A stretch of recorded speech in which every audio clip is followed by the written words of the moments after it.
Hello and welcome back to Nolan Financial Radio. My name is Tara Nolan from Nolan Financial. If you're new to the show, welcome.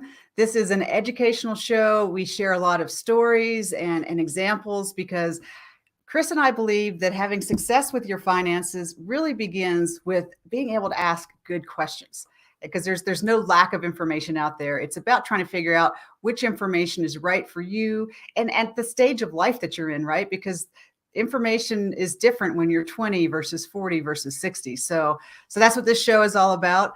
And I would encourage you, if you are new, to please go ahead and visit my website at www.taraenolan.com. And you can actually, our new website address is www.nolanfinancialpartners.com. Right now, both of those sites will get you there.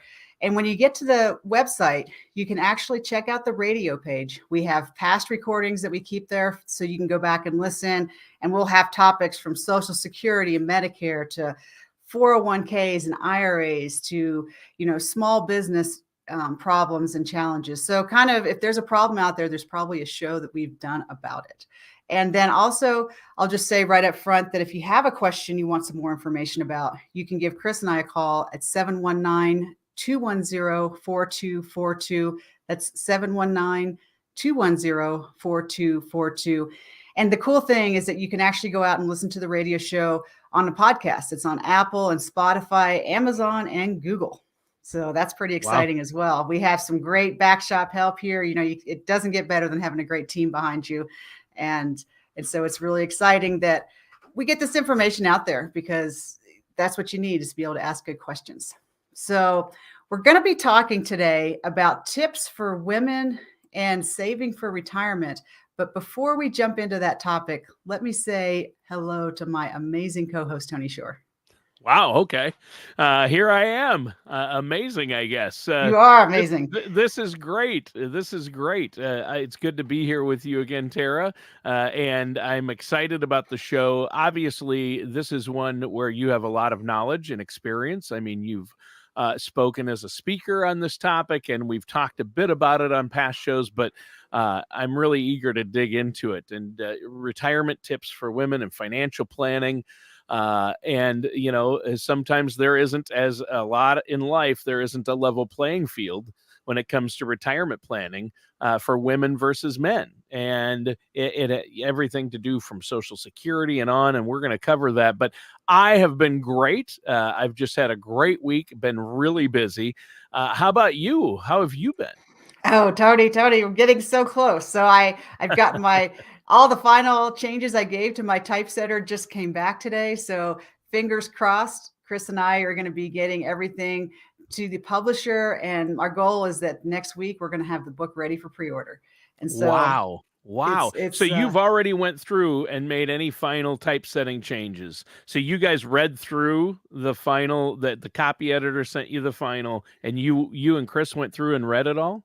We read it out loud, and it's really funny, Tony, because there was one section where Chris read it out loud. I'm like, oh, that's wrong. And then when I went to write the correction, I couldn't see it, Tony, because my brain was rearranging the words into the correct order.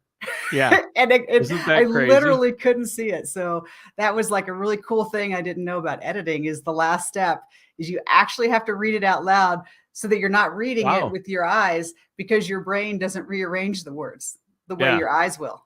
Yeah. And of course, major author, if you once you're a bestseller, you'll have people that will sit there and read it out loud. They'll have a team of people doing it. You won't even have to do it yourself. Yeah, because Tony, I've been through 2 different editors and a proofreader and a typesetter, and I still wasn't a lot, but a lot of articles like a, ands, and these, or just little things like that would irritate you as a reader. Yeah. Yeah. Well, I've noticed them in, I've read major novels on major publishers like Simon & Schuster by a major author, and you see typos and mistakes. Like there's 2 thes in a row, or they used an instead of an where it should have been, it should have been an, or it should have been vice versa.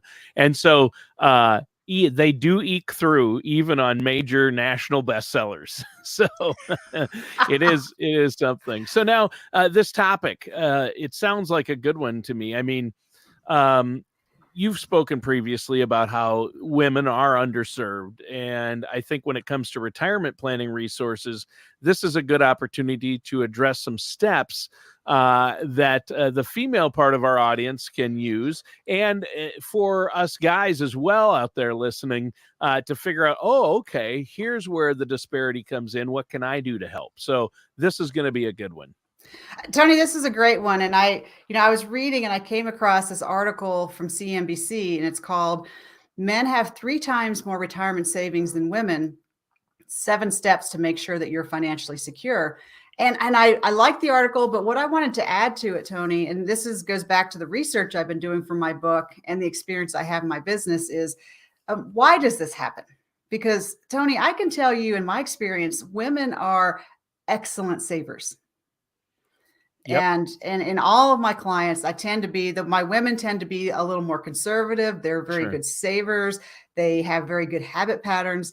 And so it's really interesting. It's a little frustrating actually when you read an article like this and go, why do men have 3 times as much? And so I want to kind of take a step back and just dig into some of the whys, because, in my book, I really dig into, how money is much more emotion than math. And then there's the financial baggage and the expectations that exist out there. So I think if people understand how we got here, then the solution makes a lot more sense. Sure. And so, one of the things that's really interesting, I was just talking with I'm a 94 Air Force Academy graduate, and I just met a woman who's a 94 Naval Academy graduate. And she has just finished her 20-year IT career. And she's like, I'm going to become a financial advisor. I went and I checked it out. And she's like, I love this stuff. And this is what I've been doing my whole life, with problem solving and strategic thinking, with her military background. And she's in Nashville, Tony, and she's a mom. And as she was getting started with her first year, the company she's working with, she said, I just would like to talk to another mom financial planner just to kind of get some mentoring. And Tony, they were like, well, I think we have someone in Knoxville. And she was like, what? She's like, the Navy integrated women like 20 years ago in our financial company. There's not another woman like a whole almost half the state away. And so you had to go to Knoxville. That's hilarious. And she was like, well, because I'm a working mom. And just simple things like they said, well, with our new hires, we find that the women can't make the 7 o'clock meeting. And she's like, well, of course they can't, because they're getting the kids off to school. And why does this meeting have to happen at 7? Yeah. Yeah, crazy. And so she's like, I'm just so interested in the strategic planning and helping people. And she's like, I'm having to help with some of these other things, because who better to help women than other women? Right. Well, yeah, that makes sense. And another thing, and I'm sure you're going to talk about this, but the main reason I would think that there's still a disparity, there shouldn't be, because like you say, women are typically better savers and planners and organized. They take less risk. But I think the reason is that men have so much more in retirement savings is because there's still, even today, it's less, but there's still a lot of stay-at-home moms. And really, how much you have when you retire depends on how long you were working. Because when you're actively working full time, you're putting money into a 401k, getting a match. And I think fewer women do that than men, because women, there are more women that maybe are stay-at-home moms. Maybe that's a reason. I know that's changing. I don't want to stereotype, but that could be a reason too, correct? No, Tony, and you're right on target, because that's absolutely one of the biggest causes. Because when they talk about savings, they're really talking about, in most of these articles, your 401k, your retirement savings. And Yes. And it's absolutely right, Tony, because when you're working and you're at a company that has a 401k, because the rule was changed, because you used to have to opt in, but now it's an opt out. So you sign up for a job, you're automatically getting a 401k. So you don't even have to have a habit pattern or think about it. It's just being done. And most of the men work. And then so it's just, it's a fact of nature, right? If you're going to have a baby, you're going to take a little time off, even if you get back to work pretty quickly. And maybe a lot of time off in some cases. You might feel, nowadays, daycare is so expensive that a lot of couples sit down and say, okay, infant care, if I go back to work, somebody has to care for our baby, it costs this much. I make this much at work. They're not really thinking about their benefits, maybe, or the Hmm. retirement funds that they would miss out on by not working. But what they'll do is it's better if one of us stays at home. So they're going to Well, be, and financially, a lot of people do that. And it's just a financial decision because I can raise my own child for just a little less than I'd have to, it'll only cost us a little bit versus a lot in the lost wages. and absolutely, Tony. And of course, if you have the option to even be able to stay home and raise your own child, why wouldn't you do that? Yeah. And Yeah. make that child a solid citizen. So, Sure. and Yeah. that's of course what's happening. And so what happens during those time periods is, so women miss out on more than just their retirement savings. Those are years where they're not contributing to their own social security. And so and they're not getting the health insurance and life insurance coverage. And there's a lot of things that come along with the job that the women are missing out on. So I think it's not a case of women aren't as conscious or thinking about it as men. It's just, our lives take us down different paths. But Sure. here's a really cool thing. And I don't know if the listeners know about this, but there's a thing called the Kay Bailey Hutchinson Act. And Hmm. Kay Bailey Hutchinson was a senator from Texas. And in 2013, she brought it to Congress. And guess what, Tony? Congress got together on this. And they said, Wow. you know what? We're going to allow a spousal IRA contribution so that a working spouse can contribute the same amount of money to their stay-at-home spouse, to their Ah, IRA. sure. And a lot of people, Tony, they don't know that they can do that because they're like, well, I'm not working right now, so I don't have any income. So back in 2013, this law got changed. But now if you're a stay-at-home mom, you are allowed to contribute the full amount to your IRA if you are stay-at-home and your spouse is working. Wow. So even though someone decides to be, let's say, a stay-at-home mom, or it could be a dad, if they decide to stay at home, the working spouse can contribute to the stay-at-home spouse's IRA so they can keep putting money away for retirement in that account as well as their own. Exactly. That's very helpful because when you're not working, you're not contributing to a 401k. So it is good in that case to probably, if you don't have an IRA as well, get one and somehow fund it. Find a way to, even if it's a little bit during that time. That's one way to help level the playing field for stay-at-home spouses, and especially, obviously, on the average, that would be women mainly. So I see that problem, and I'm glad you brought that up. The Kay Bailey Hutchinson. I think that's I've heard that name, and I wasn't fully aware of that had gone through, and people could do that now. So that's good to know. That's a huge, huge nugget. And then, I find, and again, I don't want to stereotype, Tony, but like my personal experience as an advisor here in Colorado is a lot of women work in some of the more non-traditional spaces, like working for nonprofits or working for small Sure. companies. And a lot of these small companies, because I help a lot of these small companies as well, Tony, they don't know that they can set up simple or SEP kind of, little IRA plans for their companies, because they think, Sure. well, we don't make enough money. And so, or if they do have the plans, the simples, they don't necessarily have matching because they can't Right. afford it. So Right. it's a case, Tony, where the women are working and they're doing something, but they just happen to be in a smaller company where they don't have those things set up. Or Sure. Tony, I see this They're also with a working lot for of a nonprofit. Yeah. Right. And I see this also with a lot of younger women, right? Because you're new and you're out of college and you're taking the jobs that you can get. And if you want to stay local, that you kind of go with the jobs that are available. If you move to a bigger city, you have more options. But, in the local town, sometimes you just have companies. I actually, Tony, work with quite a few small businesses, showing them how they can set up those plans for their employees.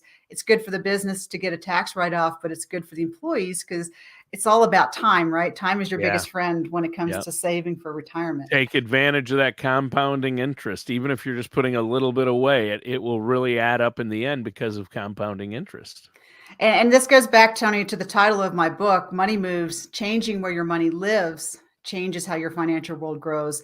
And I find women are very good savers, and they put money in their checking accounts, but a checking account only does one job and it doesn't really earn much interest. So you may be doing the the good habit patterns, and you're doing all the right things that you need to have financial success, but your money is not sitting in the best account where it's going to be working for you. Mm. Yeah, and that's a lot about what your book talks about. And where is your money at, and what's it doing for you, and how can you maximize it? You want to minimize the tax burden, maximize how much your money is making, and how much it can do for you. And I think that's great. Again, another great plug for the book that starting in a week or two, people will be able to pre-order. So that is awesome. And then just this rolls, Tony, right into the statistic from the article, and it still floors me that currently women make only 82 cents for every dollar a man makes. Wow. And so what that really translates to is women have an average retirement savings of about $23,000 compared to $76,000 for men. And Wow. so, Yeah, that's not a level playing field at all. I it's mean, you're not. starting off at a big disadvantage. As a financial advisor, I can't fix that. But what Yeah. I can do to the women out there listening is I can help you maximize within the rules as they exist. And Tony, this was a shocking thing for me because, I was in the military after I graduated from college. And I felt very naive. I was on an airplane and I was, looking for a movie to watch. And I saw the movie about Ruth Bader Ginsburg because I really didn't know much about her. Sure. And one of the things that she did in 1972, the year I was born, is there was a woman in the Air Force who got her pay stub, and she was looking at it with the guys, and she's like, "Oh, there must be a mistake because I didn't get as much housing allowance as you guys did." And she went over to the pay office, and the finance person told her, "No, that's correct. You're lucky we even let you serve." And oh no. and so this case, she somehow got connected with Ruth Bader Ginsburg, and they took it to the Supreme Court. And so I've been living the luxury of, as a woman in the military, it's equal pay. It's based on your rank. And so So I they just feel like, purposely paid men more than women. yes. It's crazy. And I just, For like, doing from the my same exact job. same exact job in my whole adult life, so the first time I heard the statistic that women only make about 82% of a dollar, I'm like, how is that possible? Because my whole life I've been paid the same because I was in the Yeah. military, and it's, Well, thanks thanks to to that woman and Ruth Bader Ginsburg for right. correcting that huge injustice. That's crazy. So, but there are steps that people can take to help with this problem that women out there Absolutely. can take to combat this issue. What's one of those steps that you want to Well, talk and about? before we get into the steps, Tony, this is a great time. So if any of this is resonating, especially for the women out there listening, please give Chris and I a call at 719-210-4242 so we can sit down with you, do a complimentary discovery look, and see what you're doing and make sure that your money is working for you the best it can be. Because Yeah. that's kind of the key, is wherever you are right now is the best time to get started. So that number is 719-210-4242. If you really want to sit down and take a look and go, I'm saving my money, but am I saving it in the right place? That's awesome. Well, yeah, that's the question. And you want to know that. I encourage our listeners to give you a call and set up that complimentary, no cost, no obligation consultation. So now let's get into talking about the tips, Tara. What are some tips you have for women out there to help offset this? Well, the first one, Tony, is just get involved, and it's very typical with couples, right? To separate the household chores, if you will. Yep. Some people take care of the trash and the yard, and some people do the paying the bill. Some people, and it's not always men versus women the same, but there's usually that division. But I can just tell you, Tony, I have a lot of women that they don't take care of the money. And so I would just say step one is just be involved. You don't have to be doing it, but you should just be aware. Like, do you know what your annual budget, your monthly budget is? Do you know how much money you typically spend in a budget? Do you know, like, if you're putting everything on the credit card, do you have the logins to the accounts to be able just to go and look? Because I can tell you, Tony, with Chris and I, Chris takes care of most of the online bill paying. And it is maddening for me when I'm like, what is the password? Because I want to go look at the account and I can't even look at it because I don't know what the password is. So Tony, I lost you on the headset again. Oh, we could do a whole show on passwords and Yes. the stress of losing passwords, forgetting passwords. And trust me, Tara, as you get older, it doesn't get any easier with the Oh, passwords. no. It's like the password is very safe from me and nobody else. Three forms of authentication needed, and I got to have my cell phone, my email up. I've got to have different codes and numbers, and click the forgot password and look in this password list. That's a whole nother topic. But And I'm totally happy, Tony. So I get it. Like, I'm very happy for Chris to make sure that that's happening every month. yes, Because it's a let chore Chris I do don't that. enjoy. Yeah, But every now and again, I'm like, if I want to get into my checking account and check it and see what's going on, it's very frustrating that I can't because I don't know where the password is. So sure. one of the first things I would encourage the women out there to do is, I get it if you don't do that and that's not your regular gig, but just make sure that you can if you want to. Sure. And it's just take a little bit of time. And I think it's really funny. I actually write about this in my book, Tony. I have one client. She's a woman. She's 55 years old. And she's like, if you ever tell anybody my name, I will deny. But Tony, she Of has course. she has a PhD in math, right? So she's good with numbers. So the Wow. numbers is not an issue. But she's like, I'm glad we're doing this planning because I guess in the back of my head, I just always kind of felt like there was going to be a man to take care of this. And she's like, I'm 55 and I'm still single. So maybe, maybe I need to do a little planning. Yeah. Yeah, there you go. Yeah, that's the thing. Yeah. You don't want to rely on somebody else, even if it's a spouse, be a man or a woman. And I think men are guilty of that, relying on their, oh, my wife will handle that. Like, they Exactly. stereotype, like, I don't need to worry about cooking or laundry. Right. Exactly. And Yeah, though you do. I do have to say, Tony, I probably know a lot of men that do the cooking. Yeah, that's true. And more. Yeah. And those stereotypes are thankfully, going the way of the buffalo, or as I like to say, those are going the way of the pension. Some of So, them are, but the one with money, it really is surprising to me where I know a lot of couples, Tony, even if the woman makes significantly more money, they still, a lot of those relationships, the husband gets to make the decision. So, mm, and I'm not judging, no good or bad. I'm just talking about, you got to know what you're dealing with so that you can make a better plan for yourself.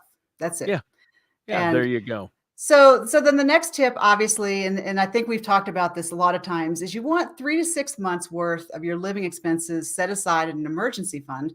And Tony, this is about giving yourself choices and security so that, life is going to happen. It always Yeah. does. And so that way, when life does happen, you've got a little cushion that you can take some breathing room to let me deal with this issue versus automatic going into panic mode. Like, how am I going to pay my rent next month?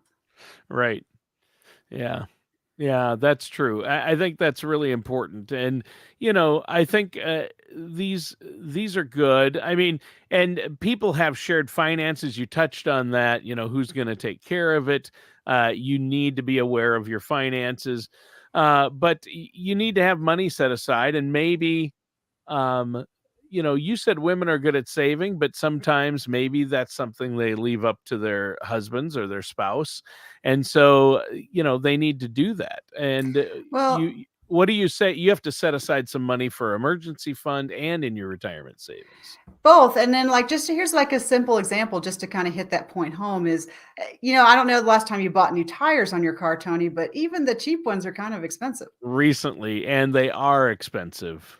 And, Very. for my car, I'm just got it done. So it's about $800. And so I have a savings account. So I've paid for that. And so it's $800. But guess what? If I didn't have that money set aside, that's going on the credit card. Because you got to have tires for your car. You can't just not Right. have tires. You can't. And you throw it on the credit card, so it's $800 plus the interest. Yeah. Yeah. So You don't want to do that. how you use your money and how you think about money, you can make decisions that make you wealthy and make little decisions that make you more poor. And so getting ahead and having your savings account for emergencies, that gets you ahead. That's a decision that keeps you more wealthy, because if you use the credit card as your emergency backup, that's always going to keep you kind of back on your heels paying the extra interest. Yeah. Yeah, that's true. So again, the tire analogy, have an emergency fund that will help you with your finances. So, and I think you hear 3 to 6 months of salary saved up, and if you do that, then if you do have to take extra time off, because maybe a pregnancy or you're having a child, that helps with that. And most people do need a credit card, but that doesn't mean you have to use one, right? I Right, mean, exactly. that's the key. So you have to ask yourself some questions about, how much you can afford. Look at that and not rely on other people, but work with a financial services professional like yourself because you don't have to go it alone. And I know you've talked in this show about how you've helped so many people with this. I do, Tony. And one of the big things that we talk about, and it's not a pleasant conversation to have, is women live longer than men typically. Yep. And I have a lot of couples that they're living really well. Their husbands have earned nice pensions. But what happens after their husband passes? Because a lot of women will live another 10, 15 years. And depending on how they're set up, a lot of times their husband's pensions will either go away or they'll be significantly reduced. And then you're also down to one Social Security. So, unless your husband eats a lot of groceries, that's your lifestyle doesn't change that much. You're still going to have to pay for the heat for your house, the gas for your car, the insurance. All those things they're not going to change because you're now single and now widowed. And a lot of people don't like to talk about it and they don't make that plan. But there's a lot of women, Tony, that once their husband passes, they're going to be living a significantly lower lifestyle, sometimes even close to the poverty line. Wow. Yeah. And you don't want that to happen because you didn't want to have some uncomfortable conversations. Yeah. Yeah, that's true. And yeah, some people don't like to talk about money in general, or these things. What if something happens to a spouse? Nobody wants to think about that, one or the other of you passing. But unfortunately, it's an inevitability. So the more you can prepare, the better off you're going to leave your loved ones. And you don't want to leave, the love of your life or your family in a bad situation. And that's something where I see women getting hurt because if they let's say were a stay-at-home mom and didn't have a lot in their working years, they're going to have greatly reduced Social Security as well. That's another area where women are at a disadvantage for the most part on average. Tony, it's a question I have. One of my values is building trust and caring for your family. And it's a question, when I meet with a new client, it's a two-way interview. And I hate to tell you this, Tony, but this has happened more than once where I've had couples where when I talk about, so we need to talk about what's going to happen to your wife if you pass. And Tony, literally, I've had several husbands say, well, she'll find herself another sugar daddy. And they're kind of kidding, but I'm just like, okay, maybe that could happen when she was 30, but she's now 70. That's a little harder now. That's a no-go on that one. Yeah, that's terrible. On so many levels, that's wrong. But Tony, this is wrong. But this is kind of a sentiment that exists out there. And so this is why I want to talk to the women today to say, I think everything is probably awesome and fine, but you just want to know what's happening. It doesn't mean you have to be in the driver's seat and taking control, but you just want to know what's happening because what happens if all of a sudden your husband has a stroke or becomes disabled? You're going to have to step up and be able to take care. And you don't want to figure that out in the middle of a crisis. Right. You want to figure that out ahead of time. Yeah, a plan. And that's what we're talking about. We're out of time for today's show, but the key is to have a plan. Tara, how can our listeners get a hold of you? Tony, so definitely reach out. Give us a call at 719-210-4242. Visit my website at www.nolanfinancialpartners.com. I just get super passionate about this, Tony. I like people to be set up for success, and it's like whoever knows the most rules wins. So just if you're listening to the show, give a call, 719-210-4242. We'll set up the complimentary discovery call. We don't change what's working, but we look for those gaps and holes to make sure that you're set up for success. And I get excited by the puzzle. Yeah, that's excellent. Well, thanks, Tara. And listeners, that does it for today's episode of Nolan Financial Radio with our host, Tara Nolan. Join us soon for another episode of Nolan Financial Radio. Take care, and we'll talk with you next time.